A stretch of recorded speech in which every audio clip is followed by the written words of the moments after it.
know you just got here, but stop listening for a second.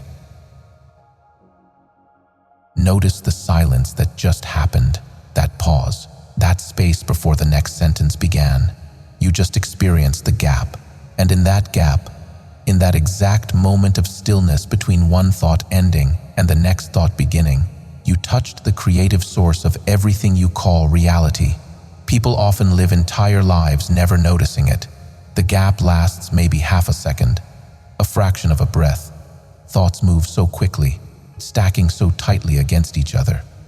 The spaces between them become invisible, like a movie playing at 24 frames per second. You don't see the black frames between images. You see continuous motion. But the black frames are there. The gaps exist, and those gaps pulse with potency, aliveness, creative force beyond what you'd expect from silence. We're going to walk through exactly what the gap is, why every serious contemplative tradition for 30,000 years has pointed to it, how it functions as the literal source point where reality gets shaped, and how you access it deliberately. This is practical. This is verifiable. You're going to test it yourself.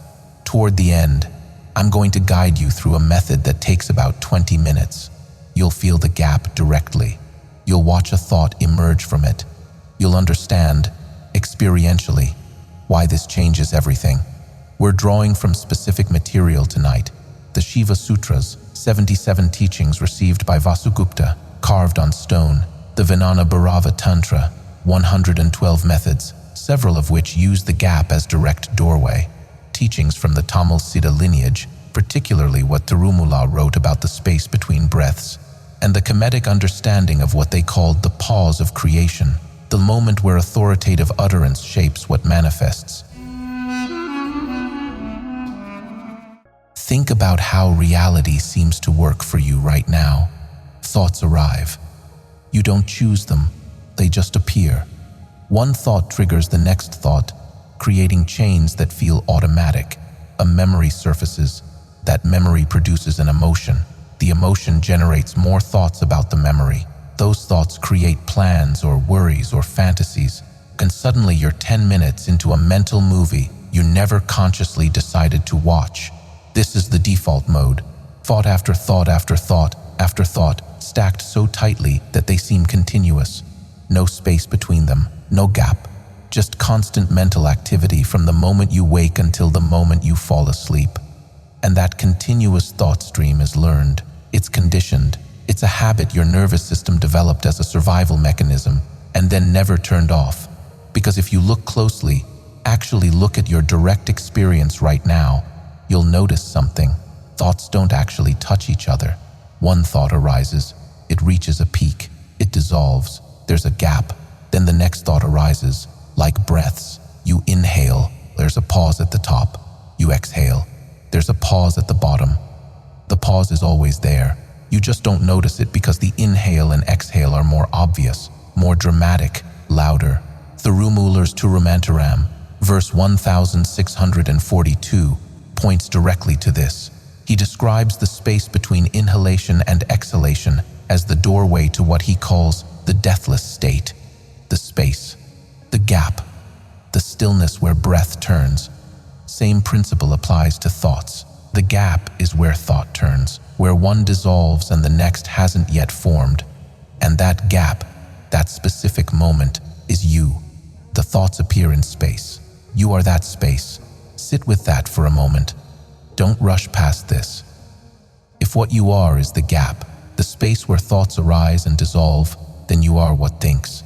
You are the field, the openness, the awareness that holds the entire show. And the gap is alive. It pulses. It vibrates with creative potential. The Kashmir Shaivism tradition calls this spanda, the vibration. Consciousness has qualities like fire or water. Its essential nature includes unrestricted movement, pulsing, creative force. The spanda karikas, the vibration teachings attributed to Vasugupta and expanded by Kalata, describe this as the pulse that creates everything. Consciousness vibrating, that vibration appearing as form, and the gap between thoughts is where you touch that vibration directly. Watch how this works. When a thought is active, your attention is absorbed in the thought. You're inside it, identified with it. The thought says, I am tired, and you feel tired. The thought says, I am worried, and you feel worried. The thought creates the experience. But in the gap, there's no thought to identify with. There's no content.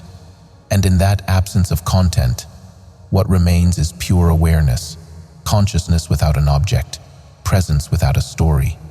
And that presence, that gap awareness, is what shapes the next thought that arises. Stay with me here. This is where it becomes practical. When you're unconscious of the gap, the next thought arises automatically, based on conditioning, based on habit, based on the momentum of the previous thought. Thought follows in predictable chains. The worried thought produces another worried thought. The angry thought produces another angry thought. Same patterns looping endlessly. But when you become aware of the gap, when you actually notice that space, something changes. In that moment of awareness, you're present, conscious, awake.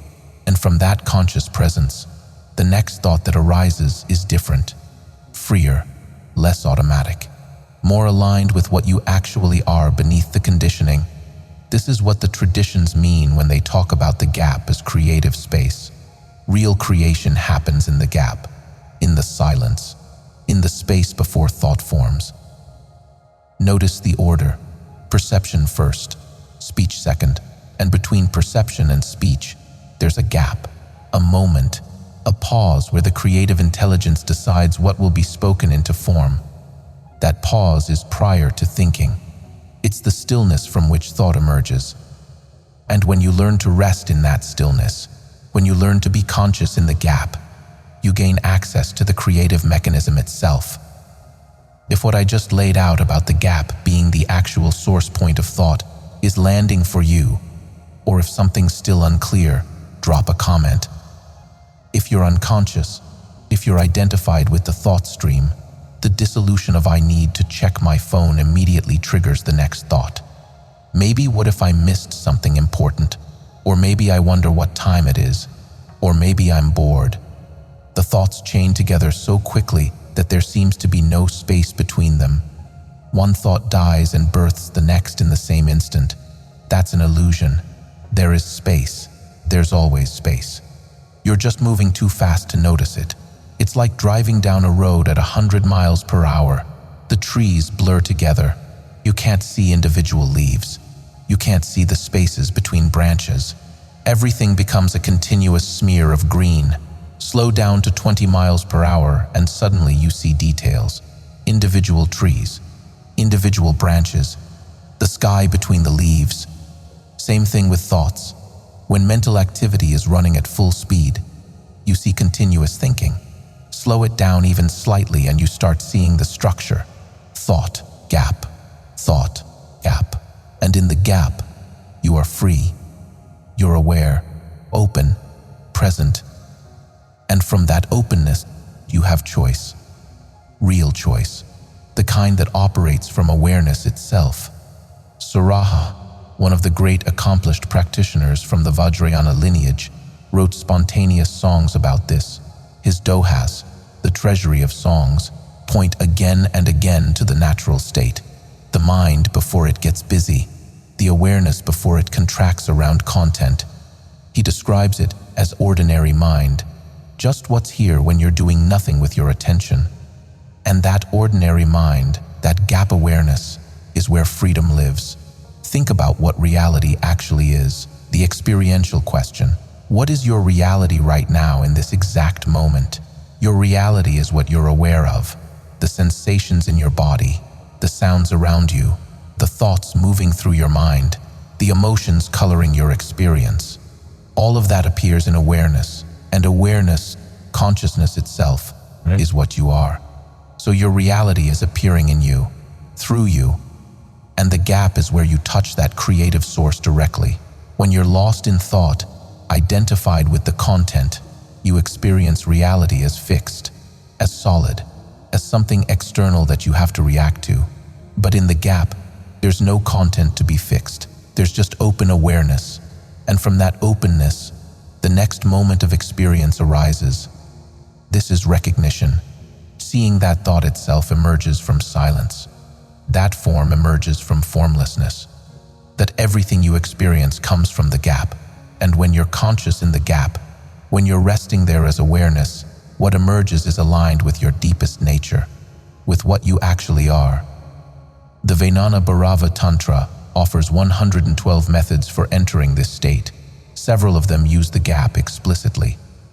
Verse 62 says, "At the start of sneezing, in terror, in anxiety, above a chasm, fleeing from battle, in extreme curiosity, at the beginning or end of hunger, the condition of consciousness is revealed."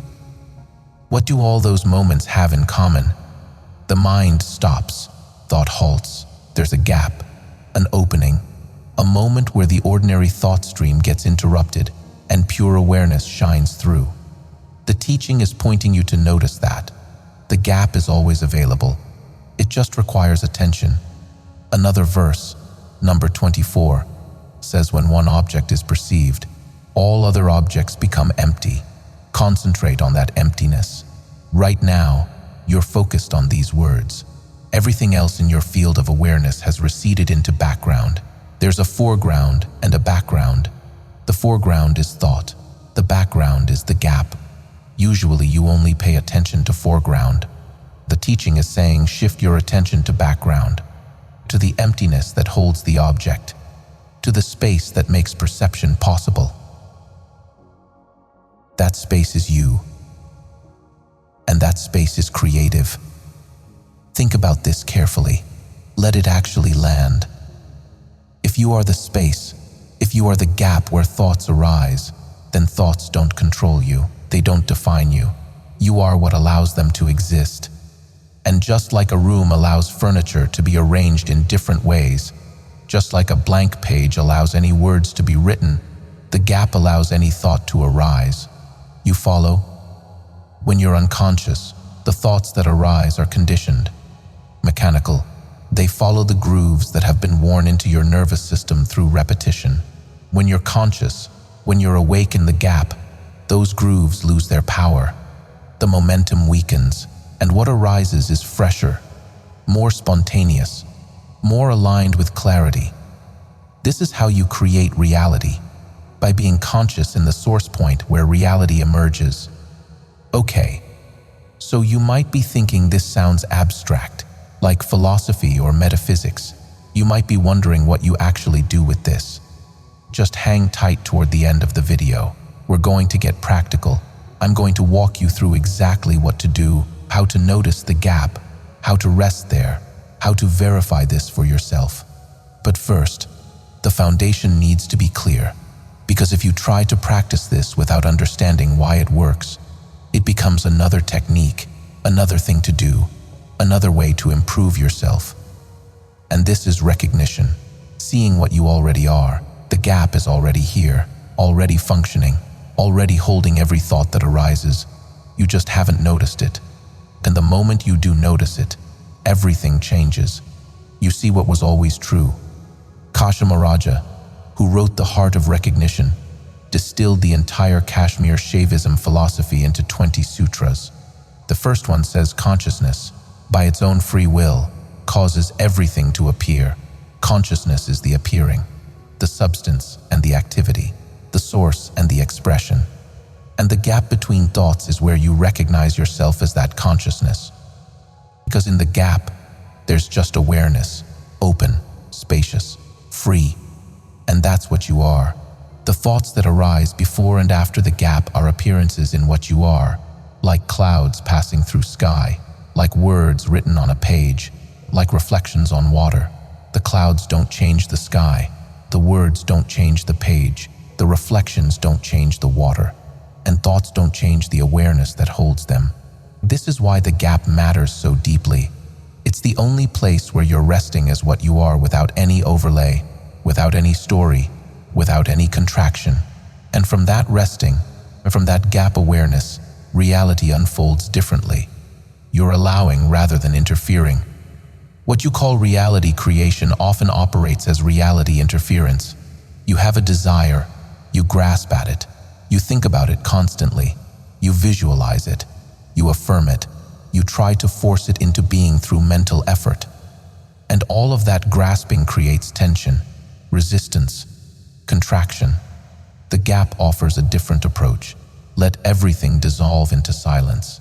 Rest there, just be aware. And from that awareness, what needs to happen happens.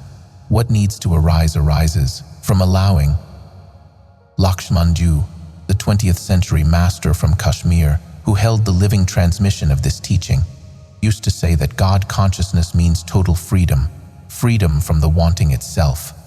And that freedom is found in the gap, where there's no wanting, no grasping, no sense of lack, just complete presence. From that presence, life moves, the reality unfolds, things happen. But they happen without the suffering that comes from identification, without the desperation that comes from believing you're a limited self, trying to get something outside yourself to feel complete. We've covered a lot so far. The gap as actual space between thoughts. The gap as what you are. The gap as creative source point. The gap as freedom from conditioning. If this is making sense or if something's still unclear, let me know in the comments. Watch why this matters practically, why this transcends philosophy. When you go through your day unconscious of the gap, you're living entirely in reaction. Something happens, a thought arises about it. That thought triggers an emotion. That emotion drives behavior. The whole chain happens so fast you don't see the mechanism. You just feel like life is happening to you, and you're responding as best you can. Watch what's actually occurring. Event happens. Thought interprets event. Emotion follows interpretation. Behavior follows emotion. The thought is running the show, and thoughts are conditioned. They're based on past experience, on beliefs you absorbed from culture, on patterns that were useful once but might serve you poorly now. So your reactions are responses to your thoughts about reality. Watch what happens when you become aware of the gap. Event happens, thought arises about it. But before that thought triggers the next thought, you notice the gap. You rest there for even half a second. In that half second, the automatic chain breaks. You're present. And from that awareness, you have choice. Choice about whether to follow the thought or let it pass. This is freedom, real freedom, the absence of compulsive identification with thoughts. And this changes everything, your relationships, your work, your emotional life, your sense of who you are. When you're awake to the gap, you stop taking everything so personally. You stop reacting from old wounds. You stop defending positions you don't actually believe. You stop chasing things you don't actually want. You become clear, simple, present. And from that clarity, your actions are more effective. Your words carry more weight. Your presence affects people differently. You're here, actually here. Tamil Siddhars understood this. Sivavakiyar, the fierce voice who rejected empty ritual, wrote verses attacking people who performed religious practices mechanically while remaining unconscious. One of his verses says, "What's the point of bathing in sacred rivers if your mind stays dirty? What's the point of chanting mantras if you're absent for every syllable?" He was pointing to consciousness, presence, awareness, quality of consciousness brought to the activity. And the gap is where that quality becomes accessible, where you touch presence directly, as living reality. The gap also relates to what happens after death, because this teaching has implications that extend beyond this lifetime. The Kemetic initiates, the priests trained in the Parank, the house of life, understood death as a transition that required preparation. They called the afterlife realm the Juat, a dimension, the space behind appearances.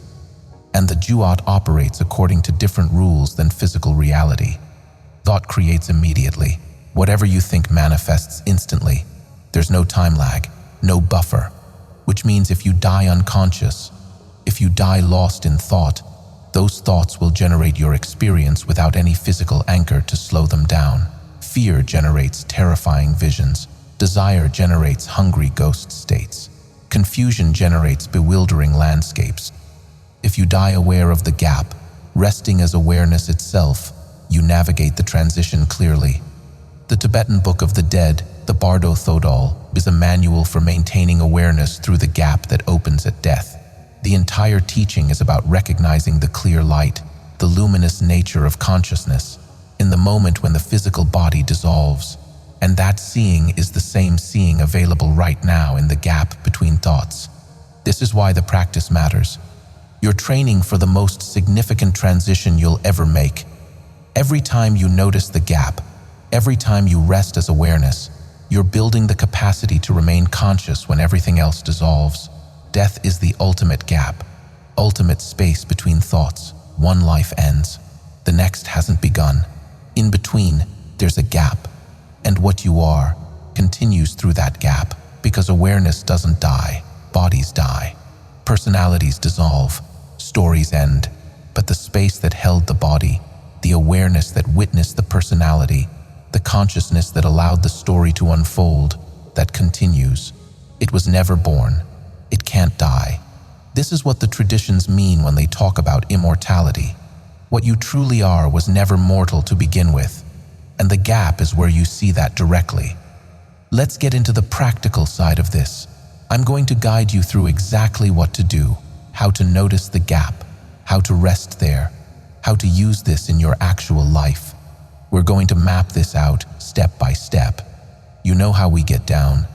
First, understand that you cannot force a gap into existence. The gap is already there.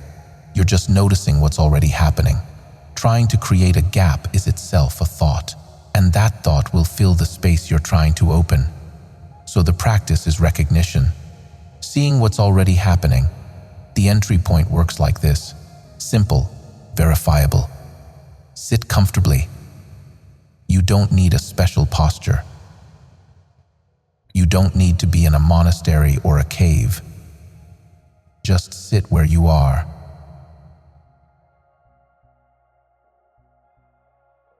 Close your eyes if that helps. Or keep them open. Doesn't matter. Notice that you're thinking. Don't try to stop the thoughts. Don't judge them. Don't engage with them. Just notice.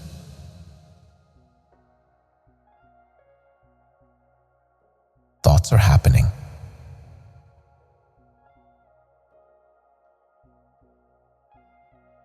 Now pay attention to the structure of thinking.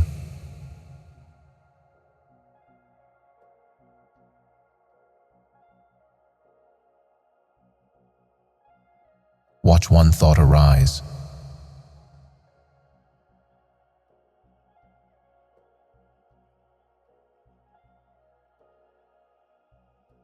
Watch it develop.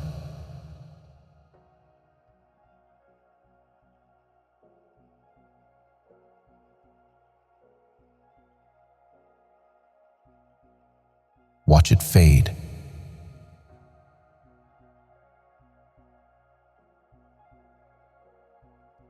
You'll notice there's a rhythm.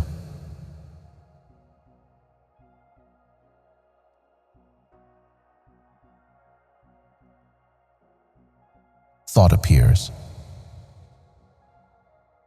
Thought peaks. Thought dissolves. Brief pause.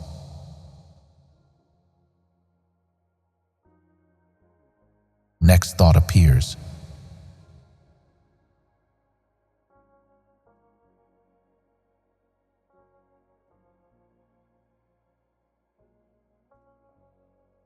That brief pause is the gap.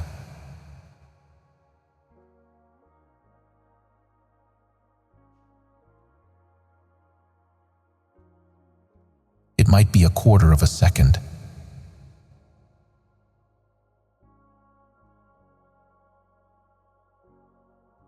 Maybe half a second.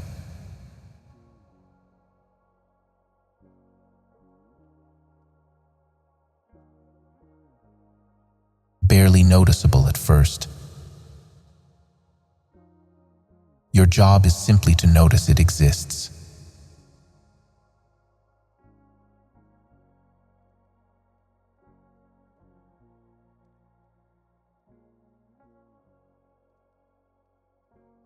Keep watching. Thought. Gap. Thought. Gap.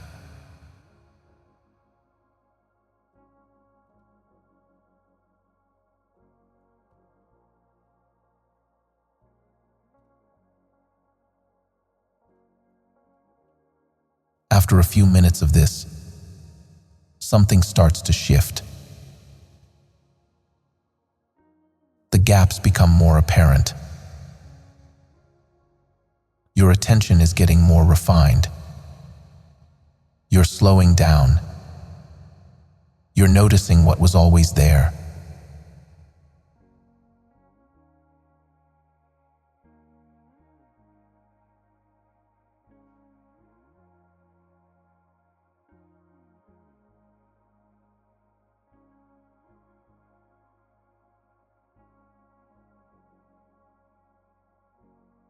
Second part. In the gap, notice what's present.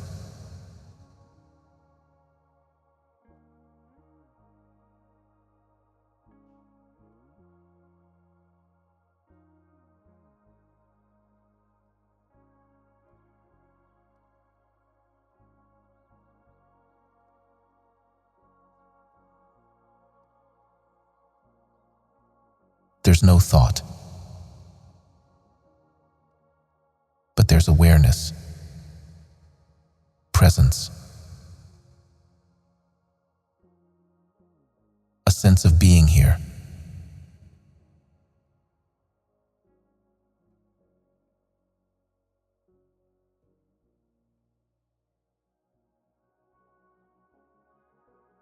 That presence doesn't have content.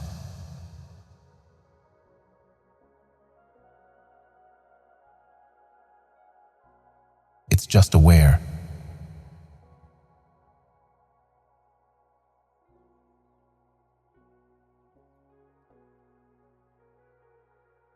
Rest your attention there.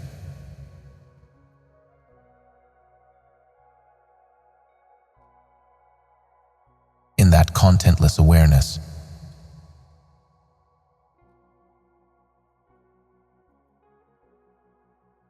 For as long as the gap lasts.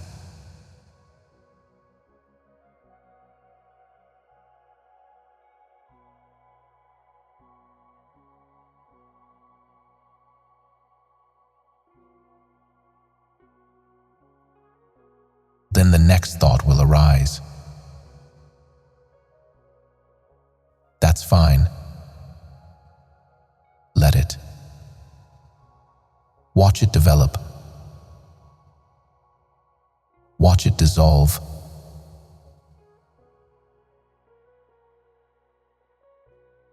Wait for the next gap.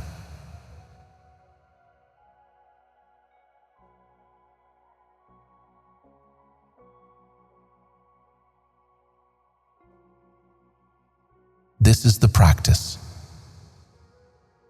Simple, direct, repeatable. Do this for 20 minutes. Every day if possible. And watch what happens. What happens is this: the gaps start getting longer. The momentum of thinking slows down naturally when you stop feeding it with attention. Thoughts need attention to sustain themselves. When you withdraw attention from the thought and place it in the gap, thinking loses energy. It weakens, it spaces out. And the gap, which was barely visible at first, becomes more obvious, more stable, more accessible. Eventually, you'll notice something remarkable. The gap starts appearing during your regular day. You'll be in the middle of a conversation and suddenly there's a pause. A moment where thought stops and you're just present, clear. You'll be working on something and the mental commentary will drop away for a moment. Just doing, pure activity arising from stillness. These are moments where you're conscious of what was always true. That awareness is here, present, functioning, prior to and throughout all mental activity. And from those moments, your relationship to everything changes, gradually. Naturally, You stop taking thoughts so seriously. You stop believing every story your mind tells. You stop reacting from conditioning. And what emerges is something quieter, more aligned with what you actually are beneath all the noise. This is what the traditions call liberation, being free from identification with thought, free to be present, free to respond rather than react, free to live from clarity instead of confusion. Something important might come up as you start working with this. You might sit down to practice and find that there are no gaps. Thoughts just keep coming, one after another, with no space between them at all. This is normal, especially at first. Your mind has been running at full speed for years, maybe decades. The momentum is strong. Thoughts have become habitual, automatic. So when you first start paying attention, you might see continuous thinking. Don't be discouraged. Keep watching, because the gaps are there. You're just moving too fast to notice them yet. It's like learning to see stars. When you first look at the night sky, you see the bright, obvious ones. But as your eyes adjust, as you stay present with the darkness, more stars become visible. Stars that were always there, but your perception wasn't refined enough to see them. Same thing with gaps. They're always present. Your attention just needs to slow down and refine enough to notice them. So keep practicing. Keep watching the thought stream. Keep looking for the spaces. And gradually, they'll reveal themselves. Another thing that might happen. You notice a gap. You rest there.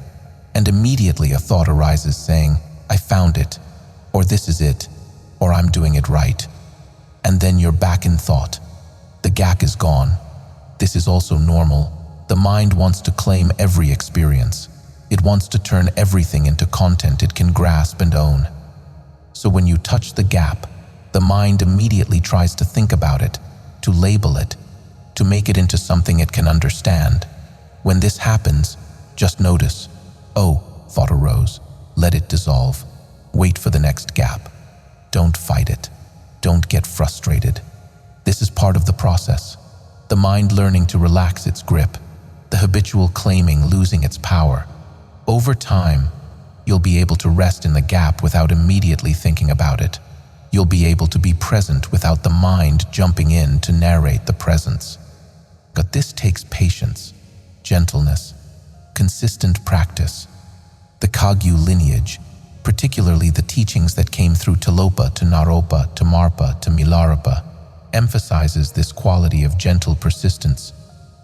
Milarepa spent years in caves practicing, just sitting, watching mind, allowing everything to arise and dissolve naturally. And gradually, the gaps became longer, the thinking became quieter, until eventually, what he was resting in was pure awareness itself, just presence. You're doing the same thing, you're training in the same seeing, just in smaller doses, in daily life, 20 minutes at a time. But the principle is identical. Notice the gap, rest there, let everything else come and go. If this transmission has served you, if something here clicked or opened or made sense in a way that matters, subscribe. We do this consistently. How to use this throughout your day. Because the 20-minute sitting is the foundation, but the real transformation happens when you start noticing gaps in ordinary life. Pick 3 moments during your day where you'll pause deliberately. Maybe when you first wake up, before you reach for your phone, before you start thinking about your day, just lie there for 30 seconds. Notice you're aware. Notice the gap before thinking begins. Maybe at lunch, before you eat, take 3 breaths, slow, conscious, and in the pause after each exhale, notice the gap, the stillness, presence that's here before the next inhale begins. Maybe before bed, same thing, 3 breaths, noticing the pause, resting in awareness. 3 times a day, 30 seconds each time, 90 seconds total. This is manageable. This is realistic. And these 3 moments, these 90 seconds of deliberate gap awareness throughout your day, will start changing how you relate to everything else. because you're training your nervous system to recognize stillness, to remember presence, to access the gap even in the middle of activity. And the more you do this, the more the gap starts appearing spontaneously, without you trying to create it. You'll be stressed, and suddenly there's a pause, a moment of clarity, a gap in the anxiety where you remember what you actually are beneath the stress.